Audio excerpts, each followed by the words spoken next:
Assalamualaikum warahmatullahi wabarakatuh.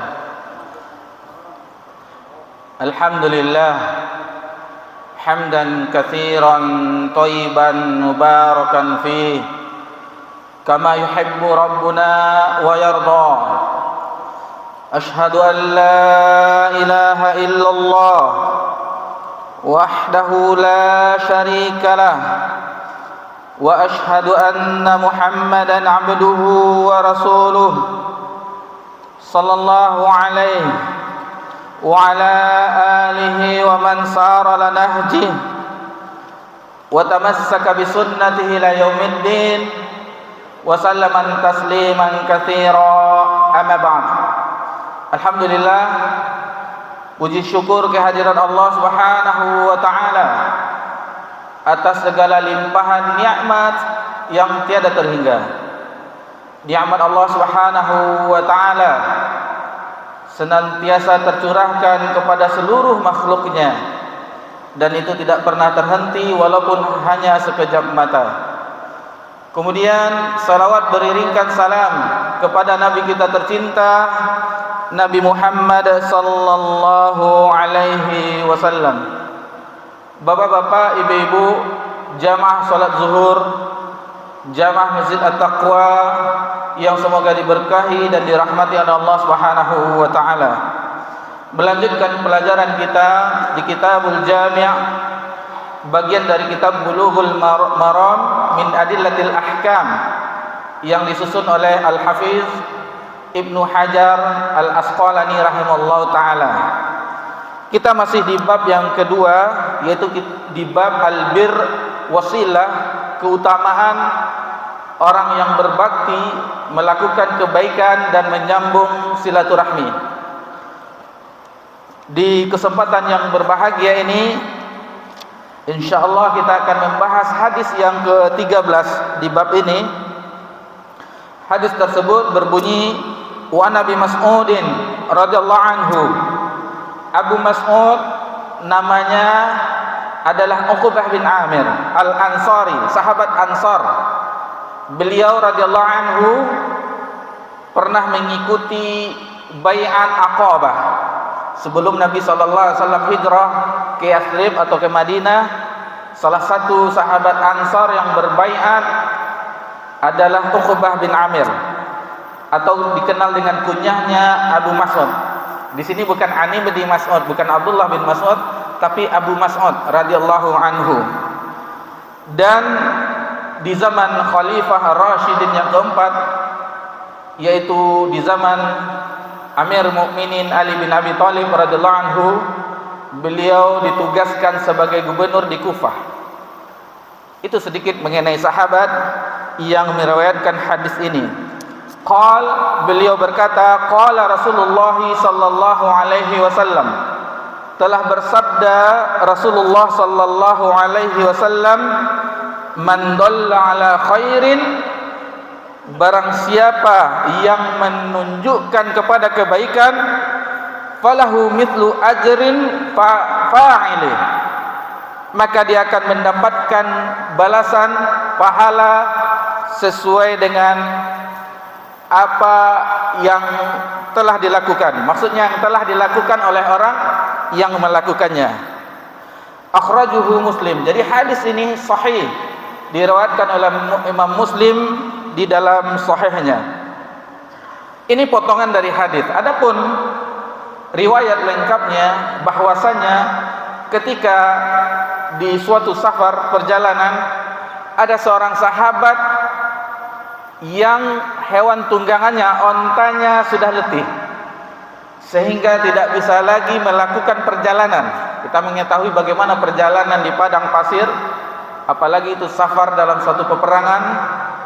Maka sahabat ini mendatangi Nabi sallallahu alaihi wasallam, lalu mengadukan keadaan hewan tunggangannya, ontanya yang tidak bisa melakukan perjalanan. Maka dia meminta kepada Nabi SAW. Maka Nabi mengatakan tidak ada lagi tunggangan, karena memang begitulah keadaan kaum muslimin, mereka dengan perlengkapan perang seadanya. Lalu ada yang menunjukkan saya tunjukkan kepada yang ada memiliki hewan tunggangan yang lain. Lalu ditunjukkannya, maka Nabi mengatakan di riwayat ini, akhir hadis ini, yaitu man dalla ala khair falahu mithlu ajrin fa'ilih. Barang siapa yang menunjukkan kebaikan, maka dia akan mendapatkan pahala seperti orang yang melakukannya. Baik, kita sedikit menjelaskan hadis ini dan faedah-faedah yang kita petik dari kandungan hadis ini. Masyarul muslimin wal muslimat rahimanillah, bayangkan hadis ini yang kita sebutkan sebelumnya, yang riwayat lengkapnya hanya menunjukkan siapa yang memiliki kendaraan yang lain, hewan tunggangan yang lain, perkara yang biasa-biasa saja, perkara yang sepele, namun begitulah luasnya rahmat Allah Subhanahu wa taala. Allah Subhanahu wa taala luas rahmatnya, luas ampunannya, luas kasih sayangnya, sehingga hanya menunjukkan perkara siapa yang memiliki hewan tunggangan, maka itu akan mendapatkan pahala kebaikan di sisi Allah Subhanahu wa taala. Bapak-bapak, ibu-ibu yang semoga diberkahi dan dirahmati oleh Allah Subhanahu wa taala, perhatikan hadis man dalla, barang siapa. Ini menunjukkan siapa saja, bukan dia harus seorang ustaz, guru agama, siapa saja, baik laki-laki, perempuan, baik dia orang tua, remaja atau anak kecil yang menunjukkan kebaikan, maka masuk dalam konteks hadis ini. Lalu di dalam hadis ini disebutkan khairin. Bagi yang pernah belajar bahasa Arab, khairin di sini dalam bentuk nakirah. Jadi umum, semua bentuk kebaikan, apapun itu kebaikan, seluruhnya. Tidak pakai alif lam, nakirah. Jadi apapun bentuk kebaikannya, baik itu urusan duniawi maupun urusan akhirat, semuanya masuk dalam konteks kebaikan. Dari sini kita bisa mengambil pelajaran bahwasanya ada banyak keutamaan kepada orang yang berdakwah di jalan Allah Subhanahu wa taala. Menunjukkan perkara yang biasa saja, perkara dunia, itu mendapatkan balasan yang luas di sisi Allah Subhanahu wa taala, apalagi menunjukkan terhadap agama ini, menunjukkan ke jalan Allah Subhanahu wa taala. Berikut kita akan nukilkan beberapa ayat dan hadis yang menjelaskan tentang keutamaan orang-orang yang mengajak kepada kebaikan.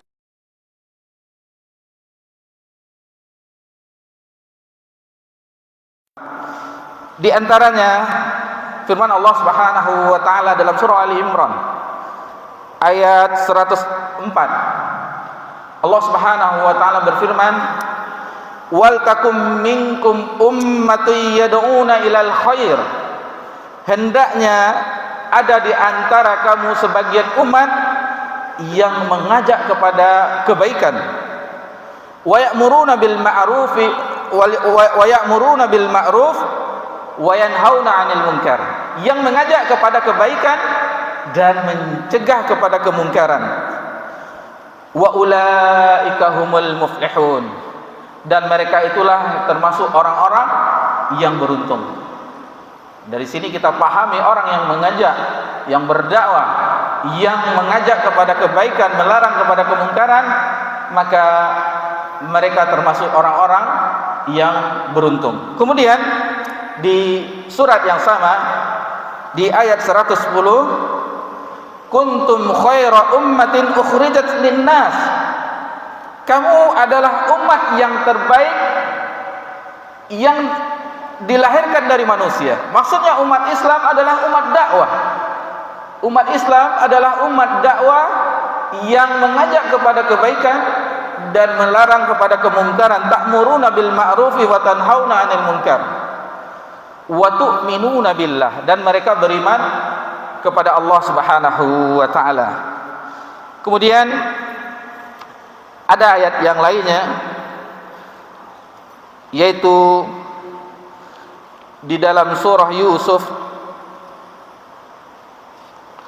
di mana Allah Subhanahu wa taala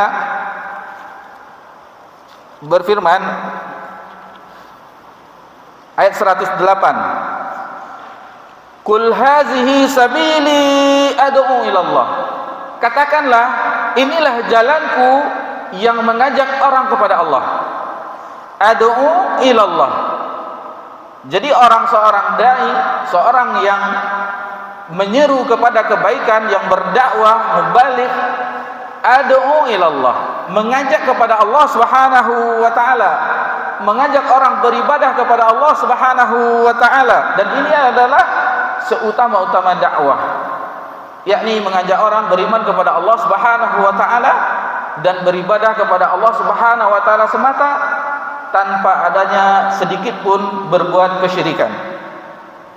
Kita tidak panjang-panjang menyebutkan penjelasannya, karena ada beberapa ayat lagi dan hadis yang kita bawakan pada kesempatan yang berbahagia ini.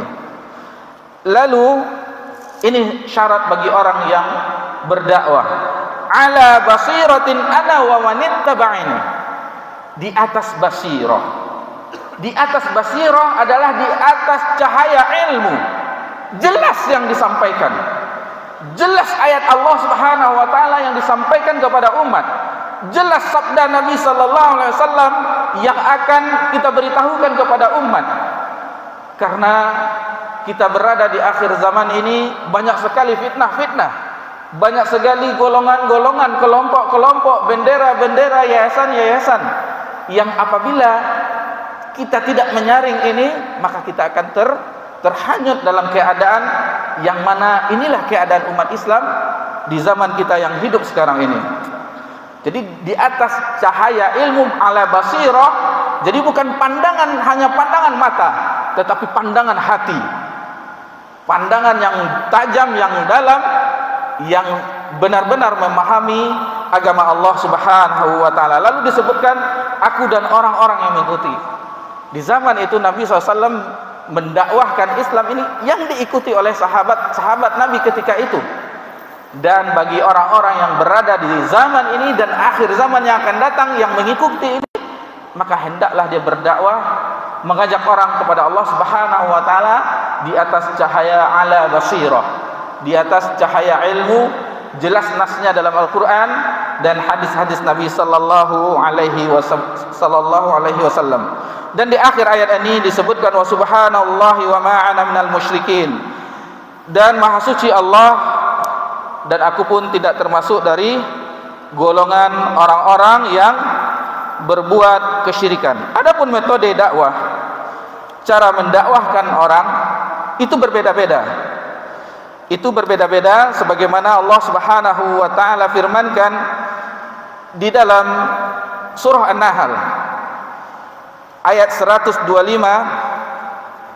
ud'u ila sabili rabbika bil hikmah, ajaklah orang, dakwahkanlah orang ke jalan Rabb engkau bil hikmah, dengan hikmah. Karena sebagian orang ini berbeda-beda, watak orang berbeda-beda, hati orang berbeda-beda. Ada yang sudah mengetahui kebenaran, diingatkan sedikit mengikuti.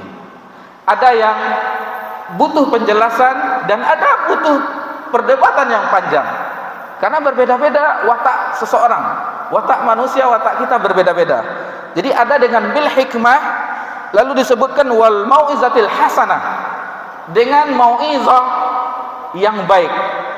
Lalu yang tingkatan yang terakhir baru wajadilhum billati hiya ahsan, dan debatlah, jidallah dengan perdebatan yang baik, bukan perdebatan yang terjadinya permusuhan. Sampaikan apabila itu kita mengetahui, kita meyakini itu kebenaran, sampaikan.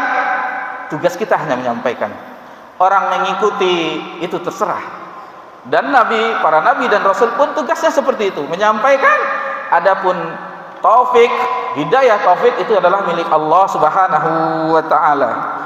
Lalu Allah Subhanahu wa taala berfirman, dan ayat ini juga kita dengar kemarin, yaitu dalam surah Fussilat ayat 33. Di hari Jumat kemarin, di rakaat yang pertama, imam kita membaca wa man ahsanu qawlan mimman da'a ila Allah, dan siapa yang paling baik perkataan, yaitu orang-orang perkataan mengajak kepada Allah Subhanahu wa taala. Wa amila salihan, dan dia beramal saleh.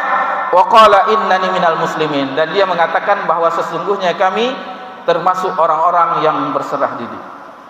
Kalau kita baca tafsirnya di sini, man da'a ilallah itu termasuk muadzin. Muadzin itu mengajak orang kepada Allah. Aba-aba bahwa telah masuk waktu salat zuhur, asar dan seterusnya. Menyerukan kalimatut thayyibah, Allahu akbar, asyhadu an la ilaha illallah, asyhadu, dan seterusnya. Dan salah satunya adalah orang-orang yang berdakwah di jalan Allah Subhanahu wa taala. Dan masih banyak ayat-ayat yang menjelaskan tentang ini. Adapun hadis-hadis Nabi sallallahu alaihi wasallam sebagaimana hadis yang kita pelajari di siang yang berbahagia ini, man dalla ala khairin falahu mithlu ajri fa'ilih. Kemudian hadis yang masyhur yang sering kita dengar, bahkan kita menghafalnya, ballighu anni walau ayah, sampaikanlah dariku. Perhatikan, anni, kita ingat anni. Jangan sekedar semangat berdakwah tetapi kita tidak memikirkan, tidak memperhatikan anni. Ballighu anni, sampaikanlah dariku. Maksudnya apa yang telah diajarkan oleh Nabi sallallahu alaihi wasallam, walau ayat, walaupun itu satu ayat, jelas. Jadi harus kita perhatikan, jangan kita membawakan umat dengan cerita-cerita, hikayat-hikayat yang tidak ada sumbernya. Yang tidak ada sumbernya, apakah itu benar yang Allah turunkan dari sisinya kepada Nabi Muhammad sallallahu alaihi wasallam? Dari sini kita selektif, harus mengetahui mana yang dalil yang menunjukkan kepada kebaikan dan mana yang kadang-kadang kita mengetahui, tidak tahu kita dari mana sumber yang disampaikannya. Ini harus kita perhatikan karena kita berada di era yang semuanya bebas berekspresi, semuanya bebas di media sosial, semuanya hadir di beranda kita. Kalau kita tidak selektif, maka bukanlah kebaikan yang kita dapatkan, melainkan kerusakan. Karena dakwah itu makanan bagi, nutrisi bagi jiwa kita, nutrisi bagi hati kita. Kita mengkonsumsi makanan kita, ini bagaimana makanan ini? Apakah ini higienis atau tidak? Begitu juga dengan makanan hati kita. Apakah ini jelas ayatnya atau hadisnya? Karena ini bermanfaat bagi ibadah-ibadah kita. Masyaallah muslimin rahimanillah, masih banyak dalil-dalil yang dijelaskan oleh Al-Qur'an dan hadis mengenai keutamaan berdakwah. Untuk menutup kajian kita di siang berbahagia ini, kita bawakan sebuah hadis yang mana ketika terjadi peristiwa perang Khaybar, Nabi sallallahu alaihi wasallam bersabda kepada pasukannya, bendera perang ini akan diberikan kepada yang komandonya ditunjuk oleh Nabi SAW, orang yang mencintai Allah dan Rasulnya, dan Allah dan Rasulnya mencintainya juga. Itu ketika itu terjadi sebelum terjadi peperangan di Khaybar. Lalu ketika Nabi SAW beristirahat dan semuanya, malam itu semua sahabat bercerita tentang siapa yang akan diberi, siapa yang diberi. Bahkan Umar bin Khattab radhiyallahu anhu pernah mengatakan, tidak ada pernah aku menginginkan menjadi pemimpin kecuali saat itu. Karena Nabi menyebutkan orang yang mencintai Allah dan Rasulnya, dan Allah dan Rasulnya mencintainya juga. Pas di pagi harinya Nabi SAW dan para sahabat pun menunjukkan diri agar mereka ditunjuk oleh Nabi SAW sebagai komando perang. Maka Nabi SAW bertanya, Aina Ali bin Abi Thalib? Mana Ali bin Abi Thalib? Lalu dikabarkan, dijawab oleh yang mengetahui keadaan ketika itu, Ali bin Abi Thalib sedang sakit mata. Lalu Nabi SAW pergilah, lalu bawa dia kemari, kata Nabi SAW. Lalu diutuslah orang, maka didatangkan Ali bin Abi Thalib yang ketika itu dalam keadaan sakit mata. Maka Nabi SAW mendoakan dan meludahinya. Itulah mukjizat Nabi SAW, sehingga kedua mata Ali bin Abi Thalib sakit matanya sembuh seolah-olah tidak pernah ada sakit sebelumnya. Lalu diberikanlah komando perang, bendera perang itu kepada Ali bin Abi Thalib. Lalu Nabi berpesan, berjalan dengan tenang, dengan lurus, ajaklah orang kepada Allah Subhanahu wa taala. Jadi bukan diperangi terlebih dahulu, diajak untuk masuk Islam. Ajak orang kepada Allah Subhanahu wa taala, jelaskan Islam itu bagaimana. Kita dari mempelajari sejarah-sejarah ini mengetahui seandainya ada orang orientalis yang memusuhi Islam bahwa Islam itu berkembangnya dengan perang, tidak. Sebelum melakukan peperangan diajak dulu, kemudian ditawari dengan adanya upeti, bayar jizyah. Kalau masih membangkang baru dilakukan peperangan, bukan langsung dengan pedang. Dan pas terakhirnya Nabi SAW mengatakan, jika ada salah seorang yang mendapat petunjuk melewati engkau wahai Ali, maka Nabi SAW menunjukkan keutamaannya. Itu lebih baik, khairum min humurin na'am, itu lebih baik daripada kendaraan onta merah, kendaraan yang mewah saat itu. Jadi ini kelebihan orang yang mendakwahkan, mengajak orang kepada Allah Subhanahu wa taala. Dan di surat Fussilat tadi kalau kita baca tafsirannya, Ibnu Katsir menjelaskan, Hasan Al-Basri mengatakan orang-orang yang mendakwahkan agama ini adalah orang-orang yang dipilih oleh Allah Subhanahu wa taala. Karena keutamaannya, setelah dia mengetahui dan mengamalkan, maka dia juga mengajak orang, menyeru orang untuk sujud, untuk ruku kepada Allah Subhanahu wa taala. Demikian yang bisa kita jelaskan, mudah-mudahan ini bermanfaat bagi kita, memotivasi bagi yang berdakwah. Dan dakwah itu bukan di mimbar saja, dakwah bisa di pasar dengan teman-teman, di tetangga-tetangga kita, dan dakwah bisa di media, tetapi sampaikanlah yang jelas. Dan mudah-mudahan ini bisa orang mengetahui bagaimana Islam yang sebenarnya.